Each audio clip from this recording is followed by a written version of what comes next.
Here we go, Rare Community. We are on our second day of Saints. We are going to be talking about a Pope today, which I'm very excited for. I think looking back at all of the popes that have come into the papacy, that have come into the seat of St. Peter, this is one that for me really speaks out. He is an absolute warrior through and through, and a true Pope of the Rosary. So I'm very excited to break down who that will be. But before we get into that, I'm just going to say one quick thing. I mentioned it last episode. I'm going to continue to mention it for right now. But we have a few events coming up in Rosary and Real Estate, and I really hope that you will all partake in it. The link to join the Rosary and Real Estate community, which once again is a totally free community, is in the bio, is in the show notes, excuse me, not the bio, the show notes.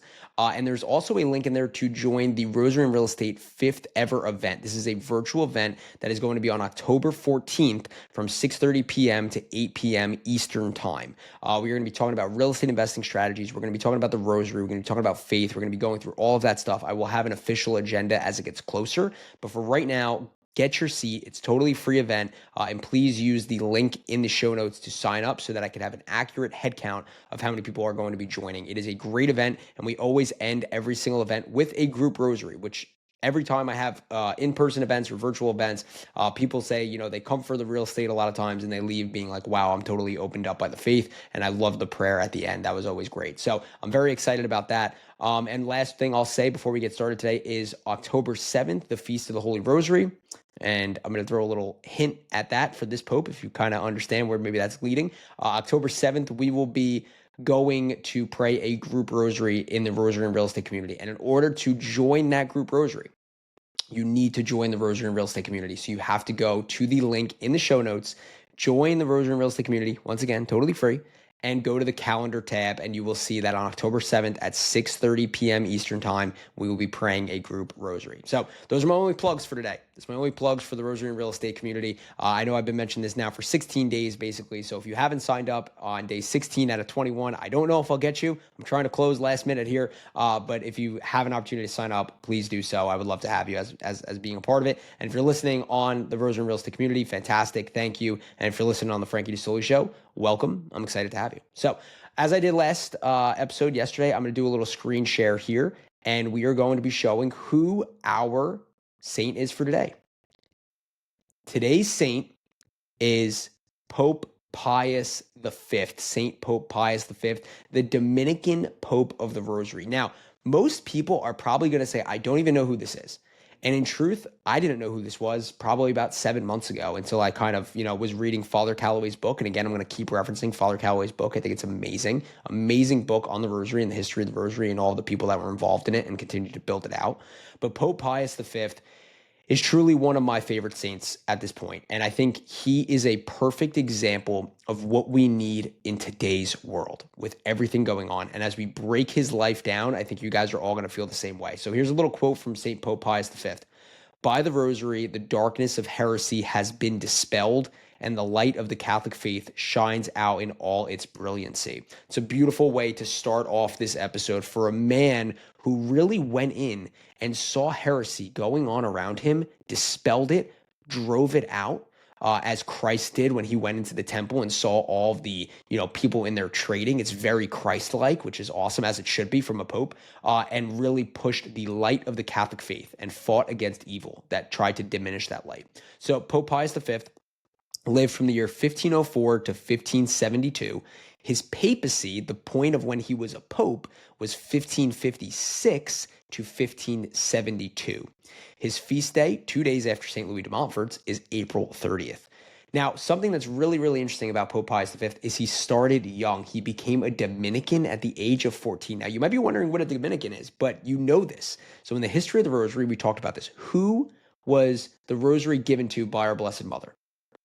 St. Dominic, right? And St. Dominic was known as being a dog of God, right? He would go around preaching, and he established the Dominican order, which makes sense. The word Dominic is in there, right? And the Dominican order was known to be an order of preachers. So you have Pope Pius V as a 14-year-old boy joining the Dominican order, the dogs of God, the preaching order. And as we know from yesterday's episode too, I actually don't think I touched on this, but St. Louis de Montfort became a third order Dominican as well. So you're seeing these guys that are really, advocates for the Rosary joining the Dominican order, as they should, because it's about preaching, right? You're preaching Marian Psalter. That's what you do when you want to be in the Rosary and you want to be a preacher. You join the Dominicans. So he joined at the age of 14. We see that he is a guardian shepherd, as you need to be as a pope, right? As a pope, you are the shepherd. There's nothing outside. It's Jesus Christ is the shepherd, and you are that person next to him, right? You are the shepherd that is shepherding the flock here on earth. And we see that Pope Pius V was an absolute phenomenal shepherd. He was a guardian shepherd. He fought against the Protestant rebellions, which took forth in that century. In the 15th, or the 16th century it was, but in the years of the 1500s, that's when the Protestant rebellion started happening. So he saw that. He was on the front lines for the Protestant rebellion, and also the Islamic Turks who desired to conquer Christianity and Western civilization. He was also a reformer. What does that mean? Well, it means that when he came into the papacy, he saw that there was a lot of lukewarm clergy. And there was also a lot of moral corruption that was going on, and he set out on a mission to correct it. Again, I see Pope Pius V, and I just see like what we need as a pope today. Someone who sees the heresy going on, someone who sees the moral corruption, someone who sees the spiritual evilness happening and goes and rids it away. That is what Pope Pius did. And just to kind of talk a little bit more, as we look at the years that he was pope, everything that he was going to, and we're going to kind of move down and get into some other details too. One thing that I noticed when I look at Pope Pius is his entire papacy and his entire life, for the most part, was amidst turmoil and chaos. Like, he lived through crazy times and he continued to push through. A few other big things that he established. He established the traditional Latin Mass. So there's a few different things to look at here, right? The traditional Latin Mass was established by Pope Pius and was the Mass for basically, I want to say, 400 years roughly. I don't know the exact year. It was, I think, right around Vatican II. I assume I might be mixing up my facts here, but that is when the Novus Ordo came out, which is the new Mass, which if you go to a Catholic church, the Novus Ordo is most likely the Mass that you're attending, which is still a totally valid Mass. It's a beautiful Mass. It's still a very reverent Mass in all aspects, right? It's the way to worship God.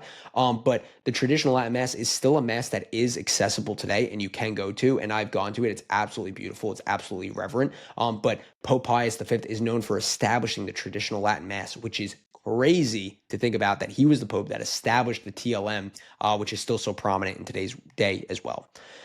He was a fighter, and we're going to continue to talk about this, and that's really where a majority of this episode is going to go. He fought against the Protestants. We talked about that, but one way that he really fought against the Protestants was he issued the Catechism of the Council of Trent. Now, the Catechism, just so you know, and I'll talk a little more about that too, but the Catechism itself is a book that it is the church doctrine, right? Like, it is church teaching. You could open up the catechism and you could say, all right, well, how do I deal with X, Y, and Z problems? What does the church say about that? And you could flip to it and you could find it, right? What does the church say about, living with your loved one before marriage? What does the church say about abortion? What does the church say about, all these other things that you could look into? And then other things too, like, who does the church say Jesus Christ is? Who does the church say the Holy Spirit is? Who does the church say the Virgin Mary is? And that was the key thing that really Pope Pius V put into the catechism. Because as the Protestants were rebelling, what they were really saying was the Virgin Mary is not someone that we should be looking to. And if you talk to our Blessed Mother, you are a heretic and you are an idol worshiper. And Pope Pius was like, that's absolutely out of pocket, and I'm going to emphasize and correct that right now. And he did that through the Catechism of the Council of Trent. He also promoted the Rosary by means of defeating Islam. And what you have to understand is, at the time of Pope Pius V, you had the Protestant rebellion, and then you also had the Muslim, uprising. You had Islamic beliefs that were taking hold and were set out to destroy Christianity. Like, that was their mission. And still is their mission, right? So that was a big battle that he was facing, and to bring it into the actual battle that he's known for, which is the Battle of Lepanto. So the Battle of Lepanto was an invasion from the Muslims, and Pope Pius V formed what was called a Holy League, a literal army directed, a Christian army, a Catholic army directed at defeating Islam. I want you to understand this, right? We don't have this anymore. We don't have this. We have countries that have armies. We have the United States Army. amazing. We have, the Israeli army, we have the Russian army, we have the German army, we have all these armies that are based off nations. Pope Pius literally formed an army for Christianity. He was like, cool, we're about Christ. We're going to fight against people who aren't about Christ, who are trying to take that away from us. And that's what he did. And he formed the Holy League to literally go out and to fight against Islam. And as this was going on, he invoked to everyone on earth, especially the people in Italy specifically, is what I've read, but everyone on earth, to pray the Rosary. He believed so deeply that if we have everyone praying the Rosary, we will win the Battle of Lepanto. And the Battle of Lepanto was a sea battle, by the way. This wasn't fought on land. This was fought with warships. And from what I've read and researched, like, the Holy League was extremely outnumbered. Like, they needed everything that they could get, but they had soldiers in that army, leaders in that army that were so driven, so locked in. They all, on their way in Lepanto, were praying aggressively. They were singing hymns. They were praying. They were ready to die. They were ready to be martyrs, but they believed in what they were fighting for. And as this was going on, they were fighting on the front lines. They were fighting head-to-head combat. But Pope Pius, St. Pope Pius V, and all these people on earth here that were Christians that he asked to pray, they were all praying the Rosary. And through the prayers of the Rosary, as the battle was coming to an end, Pope Pius V got a vision from our Blessed Mother that they won the battle. And shortly after that, he got word that they won. So all of that, he saw the vision, he understood that they took that victory, and there they are, they won the Battle of Lepanto. And from there, we see St. Pope Pius V establish the Feast of the Holy Rosary on October 7th, guys. Unbelievable. And he did this as a remembrance of the Holy League's victory, but more importantly, the instrumental role of the Rosary. And this was a feast that was once called Our Lady of Victory. I believe it's now been kind of just changed to the Feast of the Holy Rosary because of how much it really emphasizes the Rosary's role in the Battle of Lepanto. But as we could see here, like, this is St. Pope Pius V.